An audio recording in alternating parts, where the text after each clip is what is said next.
బాపట్ల జిల్లా చెరుకుపల్లి మండలం గుళ్లపల్లి మూడుగుళ్ల శివాలయం వద్ద తెలుగుదేశం పార్టీ గెలుపు సందర్భంగా తెలుగుదేశం పార్టీ అభిమానులు నాయకులు కార్యకర్తలు తెలుగుదేశం పార్టీ గెలుపుని పురస్కరించుకుని కేక్ కట్ చేశారు. స్నేహభావంతో కేకును ఒకరికొకరు తినిపించుకుంటూ సంతోషాన్ని వ్యక్తం చేశారు. నాయకులు కార్యకర్తలు అభిమానులు బాణాసంచా కాలుస్తూ ఒకరినొకరు షేక్ హ్యాండ్స్ ఇచ్చుకుంటూ పండుగ వాతావరణం తలపించారు. ఈ కార్యక్రమంలో తెలుగుదేశం ముఖ్య నాయకులు ఎంఆర్కే మాట్లాడుతూ ఇంత అధిక మెజారిటీ 164 సీట్ల మెజారిటీతో గెలిచిన నారా చంద్రబాబు నాయుడిని గెలిపించిన ఓటరు ప్రజానీకానికి ధన్యవాదాలు తెలిపారు.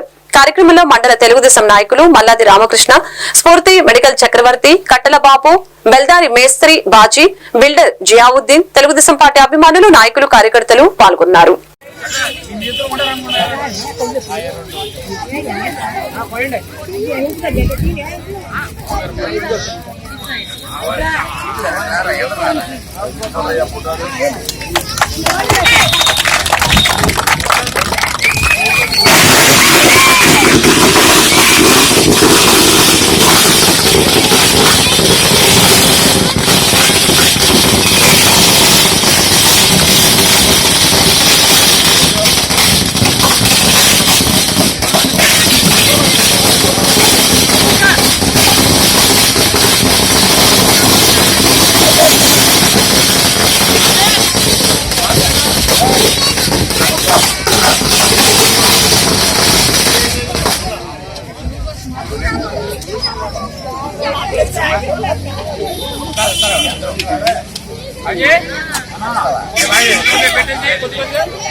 ఇటీవల జరిగినటువంటి రాష్ట్ర అసెంబ్లీ ఎన్నికల్లో అపూర్వమైన అనూహ్యమైనటువంటి విజయాన్ని సాధించినటువంటి ఎన్డీఏ కూటమి మరి సర్వేలకు ఎగ్జిట్ పోల్స్ కూడా అందని రీతిలో ఈ రాష్ట్రంలో ఉండేటువంటి ప్రజలు కింది స్థాయి కార్మిక సంఘాల నుంచి పై స్థాయి అధికారుల స్థాయిలో ఉండేటువంటి నాయకుల వరకు కూడా అందరూ కూడా శ్రమించి మరి ఈ ప్రభుత్వం మీద వ్యతిరేకతను కేవలం ఓటు ద్వారా కూడా వాళ్ళు రుజువు చేసి అపూర్వమైనటువంటి విజయాన్ని అందించారు.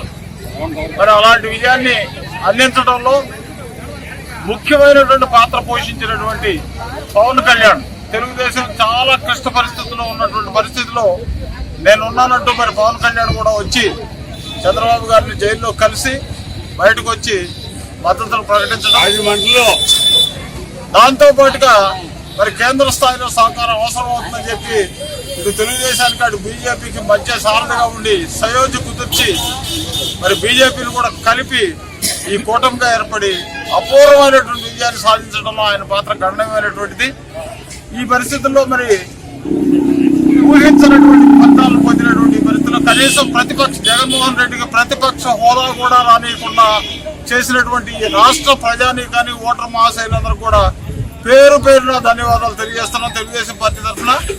అలాగే మరి రాబోయే కాలంలో తెలుగుదేశం పార్టీ శ్రేణులు కానీ జనసేన పార్టీ శ్రేణులు కానీ చాలా కసితో ఉన్నారు. కానీ ఇప్పుడు మనకు కసి కాదు కావాల్సింది, రాష్ట్ర అభివృద్ధికి మనం ఏం చేయాలనేటువంటి ప్రణాళికలు రచించుకొని కేంద్రం నుంచి అత్యధికంగా నిధులు రాబట్టుకొని రాష్ట్ర అభివృద్ధిని కుంటుపడిపోయినటువంటి రాష్ట్ర